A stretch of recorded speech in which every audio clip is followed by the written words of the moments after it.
샬롬 할렐루야. 요한계시록 2장 10절. 너는 장차 받을 고난을 두려워하지 말라. 볼지어다 마귀가 장차 너희 가운데에서 몇 사람을 오게 던져 시험을 받게 하리니 너희가 10일 동안 환난을 받으리라. 네가 죽도록 충성하라. 그리하면 내가 생명의 관을 내게 주리라. 아멘. 제목은 헌신의 의미입니다. 이 말씀은 주의 종과 직원 헌신 예배 때 나온 말씀입니다. 헌신의 의미라는 말씀은 하나님 앞에 사랑하는 마음으로 헌신해야 함을 당부하기 위한 말씀이지요.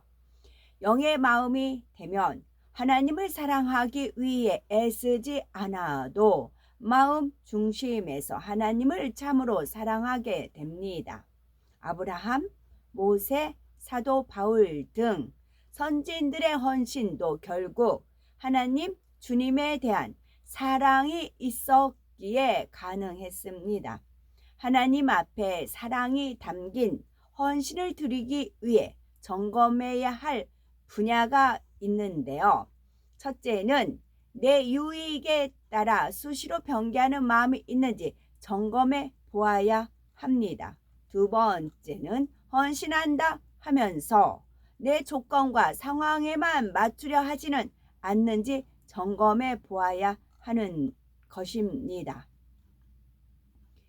하나님 앞에 사랑이 담긴 헌신을 드리기 위해 점검해야 할 분야 두 가지를 말씀드립니다. 첫째는 내 유익에 따라 수시로 변개하는 마음이 있는지 점검해 보아야 하는데요. 우리가 경계해야 할 육의 속성 중 가장 대표적인 것이 변개함이라 할 수가 있습니다. 겉으로는 크게 악을 행하는 것처럼 보이지 않지만 변개함이 싹 트면 결국에는 하나님의 은혜를 저버리는 배신으로까지 나오게 됩니다. 가룟 유다가 그러했습니다. 그는 예수님 곁에서 생생한 기사와 표적을 수없이 보았지요. 예수님께서 말씀으로 명하시니 죽은 자가 살아나고 날 때부터 소경된 자가 눈을 떴습니다. 그런데 가룟 유다는 이러한 예수님을 보면서 자신도 언젠가는 예수님으로 인해 득권을 누리고 영예를 얻을 수 있을 것이라 생각을 했지요. 자기 유익에 따라 예수님을 보쫓은 것입니다. 그러나 상황은 자신의 생각과는 전혀 다른 방향으로 흘러갔지요. 사람들이 모함하고 핍박하는가 하면 당시 이스라엘의 권력자들이 예수님을 잡아 죽이려고까지 하는 것이었습니다. 이렇게 예수님의 입지가 불리한 상황으로 몰려가는 것을 보게 되니 가룟 유다의 마음이 변질되기 시작합니다.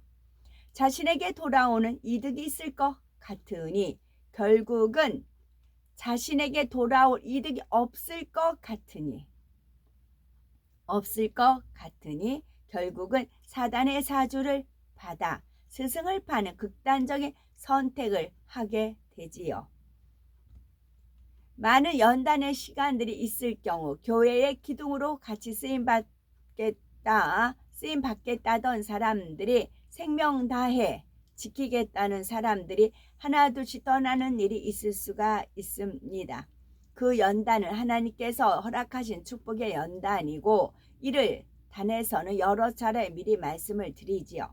그런데도 육의 사람들의 눈에는 교회가 당장 해를 입을 것 같고 자신에게 유익이 되지 않아 보이니 이내 마음이 변질되어 버린 경우가 있는 것입니다. 심지어는 자신에게 맡겨진 양떼들까지 버리고 떠나는 주의 종들도 있다지요.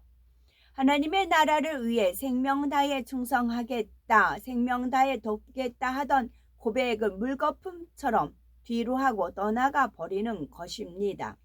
설령 교회를 회방하지 않았다 할지라도 하나님의 은혜를 크게 입은 것을 저버린다면 지난날의 믿음도 참이 될 수가 없지요. 그때까지 쌓은 사랑도 믿음도 소망도 전부 잃어버릴 수가 있습니다. 이처럼 변개함은 늘 점검해야 할 항목입니다. 특히 자신의 유익을 구하는 사람은 더 쉽게 더 자주 변개함이 드러납니다. 하나님의 일을 할 때는 내 마음, 내 취향, 내 기호가 아니라 하나님의 뜻과 하나님의 마음에 맞추어야 합니다. 그런데 자신의 생각과 뜻에 안 맞는 상황도 있고 자기 유익에 반대되는 경우도 많습니다. 예를 들어 주의 종이라며 양떼들에게 섬김과 존중을 받기도 하지만 그보다는 양떼들을 위해 무조건 희생하고 내어주어야 하는 경우들이 훨씬 더 많습니다. 때때로 자신이 얼마든지 취할 수 있는 자유와 권한도 포기해야 하고 내 시간, 내가 누리고 싶은 거, 내 생활 이러한 것도 기꺼이 내어줄 수 있어야 합니다. 또 레위족이라면 각자에게 할당된 업무를 한다 해도 항상 하나님 나라 전체의 유익이 되는 길은 무엇인가를 먼저 생각해야 합니다. 개인의 업무 실적이나 자기가 속한 부서만 칭찬받기 원하는 사람은 자신이 원하는 결과가 주어지지 않으면 그 다음이 이내 달라지지요. 윗분이 자신의 성과를 인정해 주면 충만하지만 그렇지 않을 때는 열정이 식어져 버립니다. 자기가 바라는 대로 충족이 되지 않으면 이내 낙심하고 지쳐버리지요. 드러나고 인정받는 사명은 열심히 감당하다가도 다른 사명이 더 인정받는 것 같아 보이면 자신의 사명을 소홀히 한 채 다른 사명 받기를 바라는 마음이 됩니다. 우리는 어떤 마음으로 보내시는지 잠시 떠올려 보시기 바라고 어떤 분들은 지난 날을 철저히 통해 자복하며 감사한 마음으로 반드시 변화되리라 다짐하고 결단하기도 합니다. 그러나 혹여 낮춰진 자신의 위치와 입장이 낙심하고 한탄되는 분들이 있으신지요? 그것이 영으로 들어올 수 있도록 주신 기회임을 깨닫지 못하고 오히려 반대로 가는 것일 수도 있습니다. 사도 바울의 헌신을 한번 생각해 봅니다. 이방 선교를 다니며 많은 교회를 개척하고 많은 양무리를 낳았습니다. 편히 먹고 입고 쉬면서 누군가의 든든한 후원을 받으며 선교한 것이 아니었지요. 양떼들에게 공개를 받기보다 전막을 지어 자비량으로 선교했습니다. 그러면서도 핍박과 고난은 또 얼마나 많이 받았습니까? 사도행전 20장 22절에서 24절에 보라, 이제 나는 심령의 매임을 받아 예루살렘으로 가는데 거기서 무슨 일을 만날는지 알지 못하노라. 오직 성령이 각 성에서 내게 증거하여 결박과 환난이 나를 기다린다 하시나 나의 달려갈 길과 주 예수께 받은 사명 곧 하나님의 은혜의 복음 전하는 일을 마치려 하면은 나의 생명을 조금도 귀한 것으로 여기지 아니하노라 고백을 하였지요. 매를 맞으며 감옥에 갈 줄 알면서도 결국 죽음에 이르게 될 것을 알면서도 하나님의 뜻이라면 아멘하며 갔습니다. 감옥에 갇혀 있을 때도 자신의 안위를 먼저 구하기보다는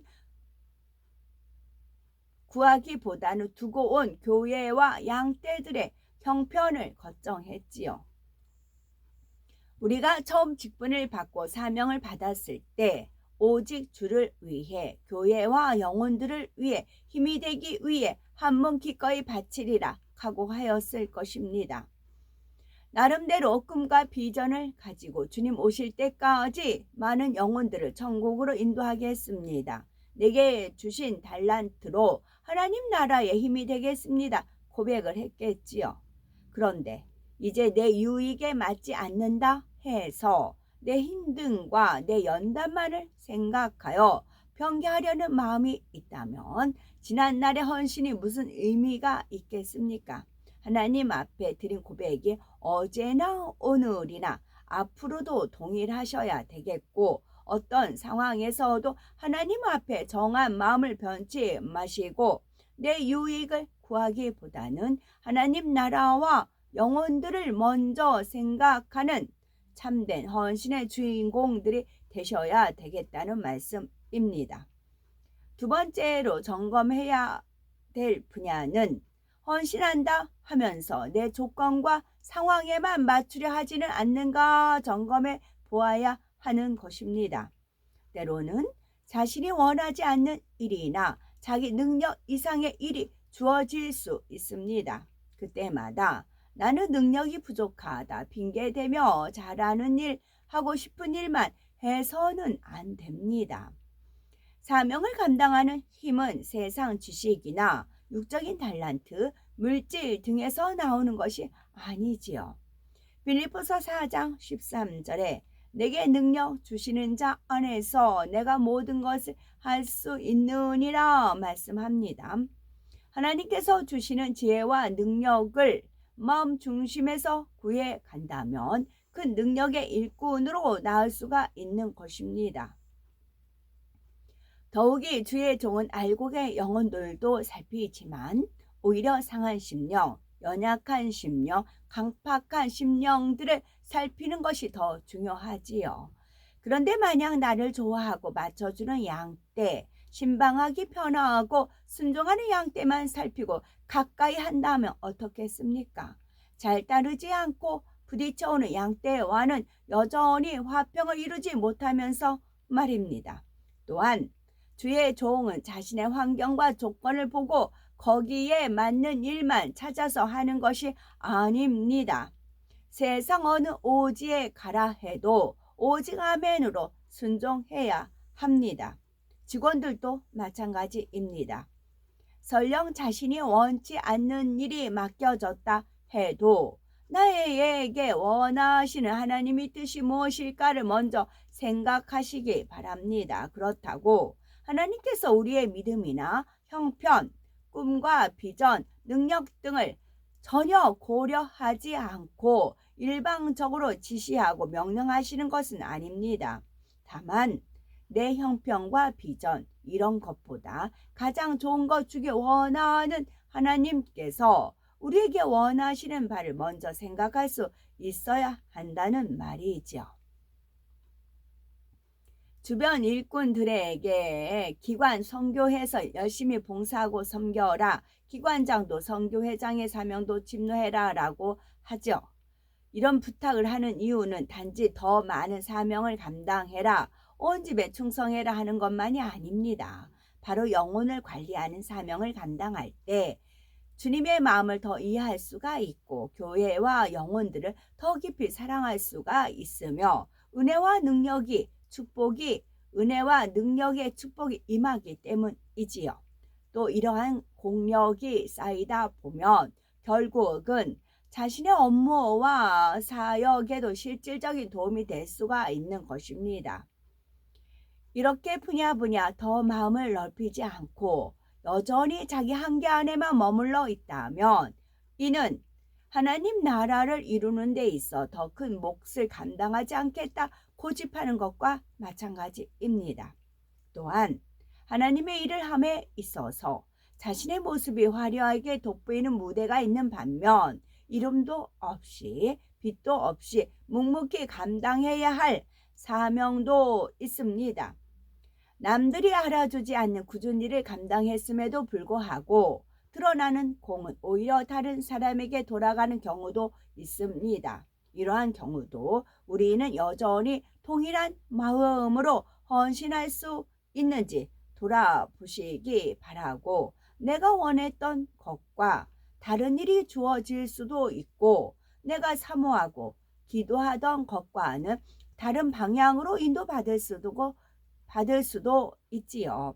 나는 열심히 충성한다고 했는데 애매한 말을 듣거나 낮은 데 처할 수도 있습니다. 이러한 때라도 오직 무익한 종의 마음으로 헌신하는 우리 모두가 되셔야 되겠지요.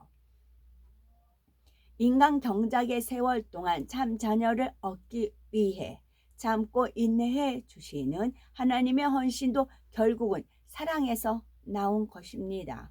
하나님께서는 인생들의 연약함을 아셨기에 인생들에게 배신당할 것도 아셨습니다. 그들이 죄로 물들어 갈 것도 아셨고 그로 인해 마음 아프실 줄도 아셨지요.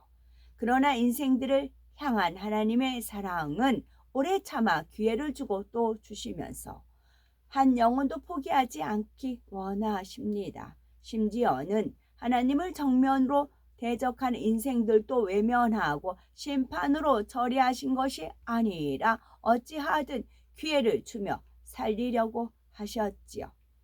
때로는 공의 가운데 결국 재앙이 임할 때도 어쩔 수 없는 일이다 하신 것이 아니라 그 인생들의 고통을 함께 느끼며 마음 아파하셨습니다.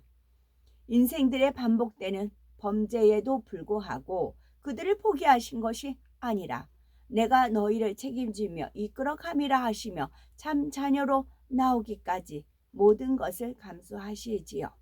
끝내는 사랑하는 아들을 죄의 대속물로 십자가에 내어줌으로써 그 사랑을 다시 한번 확증시켜 주셨습니다.